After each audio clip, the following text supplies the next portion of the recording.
খেলাধুলা এটা কিন্তু ইসলামে আছে। আমি দেখলাম অনেকেই মোটামুটি আলহামদুলিল্লাহ কালকে বলে দিয়েছিলাম যে হাঁটুটা ঢেকে খেলবেন। হাঁটু ঢেকে রাখা এটা হলো ফরজ। হাঁটুর উপরে কাপড় থাকলে এটা কবিরা গুনাহ হয়। মিথ্যা কথা যেমন কবিরা গুনাহ, জিনা বেবিচার যেমন কবিরা গুনাহ, নামাজ তরক করা যেমন কবিরা গুনাহ, হাঁটুর উপরে কাপড় উঠালে ওরকম কবিরা গুনাহ হয়। সামনে যারা খেলবেন চেষ্টা করুন 3 কোয়ার্টার হাফ প্যান্ট পরে খেলার জন্য, চেষ্টা করবেন সবাই। এটা একটা। 2 নম্বর হলো খেলাধুলা, এটা শরীর ভালো সুস্থ রাখে, বাচ্চাদের হাড্ডি শক্ত হয়, ওরা গ্রোথ বাড়ে, সবকিছু খেলার মধ্যে অনেক কিছু আছে। আমি ইনশাল্লাহ আশা করি যে আপনারা খেলাধুলার পাশাপাশি ইসলাম এবং দিনকে ভুলে যাবেন না। সর্বশেষ আমাদের চোখ বন্ধ হলে আমরা ইসলামের কাছেই ফিরবো, দিনের কাছেই ফিরবো, আল্লাহর কাছেই ফিরবো। আমাদের ফিরাটা যেন সুন্দর হয়, আল্লাহর কাছে যাওয়াটা যেন সুন্দর হয়, এটা সবাই মনে রাখবেন। আর মিসকিপাড়া আজকে আমাকে যে কথা বললেন যে আমি তো এটা জানি ফুলপুর তারাকান্দার মানুষ আমাকে ভালোবাসছে বিদায় অল্প সময়ে আমি আপনাদেরকে সময় দিয়েছি। অল্প সময়, এই অল্প সময়ে কেউ এমপি চেয়ারম্যানও হয় না, এতটুকু সময় তো চেয়ারম্যান মেম্বারও হয় না। আপনারা আমাকে এমপি বানিয়ে দিয়েছেন, আপনারা আমাকে ঋণী বানাইছেন। ঋণী বানাইছেন এটা আমি অনুধাবন করি, বুঝি, এবং আমি ঋণকে সবসময় স্মরণ করি, মনে করি যে আমি আপনাদের কাছে ঋণী। আপনাদের ঋণ থেকে মুক্তি হওয়ার জন্য কি লাগবে আমি এটাও সর্বদা চিন্তা করি, ফিকির করি। আমি চেষ্টা করতেছি, আপনারা তো আমার কাছে ভাত চান না, চাউল চান না, ঘর চান না, বাড়ি চান না। আপনার শুধু চলাচলের জন্য একটু রাস্তাঘাটগুলো একটু সুন্দর করা, স্কুলগুলো মেরামত করা, অথবা কারেন্টের যে সমস্যাটা আছে, এই কারেন্টের সমস্যাটা গরমের দিন সবার জন্যই সমস্যা। এই সমস্যাটা শুধু আমাদের ফুলপুর তারাকান্দা এখন না, সারা বাংলাদেশে শুরু হয়েছে। আমরা চেষ্টা করতেছি ইনশাল্লাহ অল্প সময়ের মধ্যে কারেন্টের সমস্যাটাও দূর হয়ে যাবে। আর 6 মাস তো চলে গেছে, আছে আর 4.5 বছর। আমার মনের ইচ্ছা আমি আপনাদেরকে বলে যাচ্ছি, আগামী 4.5 বছরে আপনাদের প্রয়োজনীয় যে রাস্তাগুলো, যেগুলো না হলেই নয়, আমি ইনশাল্লাহ সুম্মা ইনশাল্লাহ এই রাস্তাগুলো করে আপনাদেরকে চলাচলের জন্য সহজ করে দেবো ইনশাল্লাহ। দোয়া করবেন, আল্লাহ যেন সুস্থ রাখেন, ভালো রাখেন। আর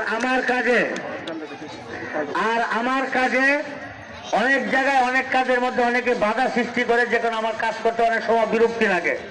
আমি আপনাদেরকে বলবো, এলাকাবাসী যারা আছেন, ইলেকশনের আগে আমরা বিভক্ত ছিলাম, কেউ বিএনপি, কেউ জামাত, কেউ খেলাফত, কেউ জাতীয় পার্টি, বিভক্ত ছিলাম। ইলেকশন শেষ, যে কোনো একজন পাস করছে, আল্লাহ তাআলা একজনকে কবুল করছে। এখন সবাই মিলে বিএনপি, জামাত, যারা চিহ্নিত আওয়ামী লীগার না, যারা মামলা নাই, যারা নিরপরাধ, এরা সবাই মিলে আমরা এলাকার উন্নয়নে সবাই কাজ করবো ইনশাআল্লাহ। এখানে কাউরে বাধাবাদ করবো না, অমুক ওই দল করছে তাকে রাখা যাবে না, অমুক দলে রাখা যাবে না, আমাদের ইলেকশনের সময় বাধা দিচ্ছে ওনাকে রাখা যাবে না। ইলেকশন শেষ, আমরা সব ভুলে গেছি। এখন আমরা সবাই এক, সবাই ভাই ভাই, এলাকা প্রতিবেশী আমরা সবাই ভাই ভাই, মিলেমিশে আমরা এলাকার উন্নয়নের কাজ করব। সবচেয়ে বেশি যেটা কাজ হবে আপনাদের এলাকাবাসী মুরব্বী যারা আছেন তাদের বলে যায়, এখন আমাদের ইয়াং জেনারেশন ধ্বংস হয়ে যাচ্ছে মদ এবং গাঁজার কাছে। এই মাদকের পিছনে যারা পড়ছে ওরাই শুধু নষ্ট না, দেখেন একটা সন্তানকে একটা বাবা একটা মা কত কষ্ট করে লালন পালন করে। যারা বাবা তারা জানেন সন্তানের মহব্বত কি। যে সন্তান নষ্ট হচ্ছে তারা কিন্তু জানে না তাদের পিছনে তার মা বাবা কি অবদান, কত কষ্ট। আমি বলবো মুরব্বী যারা আছেন, যেখানে মাদক আছে আপনারা সেখানে সুবল দিবেন, সেখানে আপনার হস্তক্ষেপ করবেন এবং সেখান থেকে মাদক বন্ধ করার জন্য সর্বোচ্চ চেষ্টা করবেন। আপনারা যত রকমের সহযোগিতা লাগে আমাকে মোবাইলে 24 ঘন্টা পাওয়া যায়, কখনো প্রোগ্রামে থাকলে বন্ধ থাকে, পরবর্তীতে আমাকে পাবেন। আমার ডাইরেক্ট নাম্বার সবার কাছে দেওয়া আছে, এত নাম্বার কেউ রিসিভ করে না যত নাম্বার রিসিভ আমি করি। আমি আশা করি ইনশাল্লাহ আমাকে সবসময় পাবেন। আমার আশেপাশে যারা থাকে তার পরিচিত আপনারা তাদের সাথে যোগাযোগ করবেন। আইনগত সহযোগিতা লাগে আমি সেটা করব, থানায় বলা লাগে বলবো। আপনারা মাদক থেকে আমাদের সন্তানদেরকে বাঁচাবেন। আমি তাদের জন্য আরো খেলার ব্যবস্থা করেন, ফুটবল খেলা, ক্রিকেট খেলা, এই সব ব্যবস্থা করেন। ওদেরকে খেলামুখী বানান, লেখাপড়ামুখী বানান, কিন্তু এই মাদকের পিছনে জন্য না পড়ে। আরেকটা বড় ভাইরাস হলো, এখন আগে জোয়া খেলতো মানুষের ঘরের মধ্যে কোনায় বসে, এখন মোবাইলের মধ্যে অনলাইনে জোয়া খেলে। এটা কেমনে দেখবেন, কেমনে চিহ্নিত করবেন? এরপরও চিহ্নিত সুযোগ আছে। যদি মনে করেন আপনাদের কোনো সন্তান অনলাইনে জোয়াতে অভ্যস্ত হয়ে যাচ্ছে, তার মোবাইল নাম্বার দিয়ে তার নাম ঠিকানা দিয়ে আমার কাছে পাঠাবেন। আমিও সেটাকে কিভাবে তাকে ওখান থেকে ফিরানো যায়, কিভাবে বাঁচানো যায়, আর ভবিষ্যৎ সুন্দর করা যায়, আমি চেষ্টা করবো ইনশাল্লাহ। সবাই দোয়া করবেন আমার জন্য, আমি আপনাদের জন্য দোয়া করি। আশা করি ইনশাল্লাহ আগামী 4.5 বছর আমি চেষ্টা করব সব মাঝে মাঝে আপনাদের কাছে প্রোগ্রাম ছাড়া হঠাৎ করে চলে আসবো, সাক্ষাৎ করবো।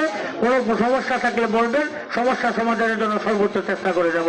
আল্লাহ পাক আমাদের সকলকে ভালো রাখুন, আমাদের এলাকাকে ভালো রাখুন, মাদক এবং জুয়া মুক্ত রাখুন, সন্তানদের ভবিষ্যৎ যেন ভালো হয়, সুন্দর হয়। আল্লাহ তাআলা তৌফিক দান করুন। আসসালামু আলাইকুম ওয়া রাহমাতুল্লাহি ওয়া বারাকাতুহু।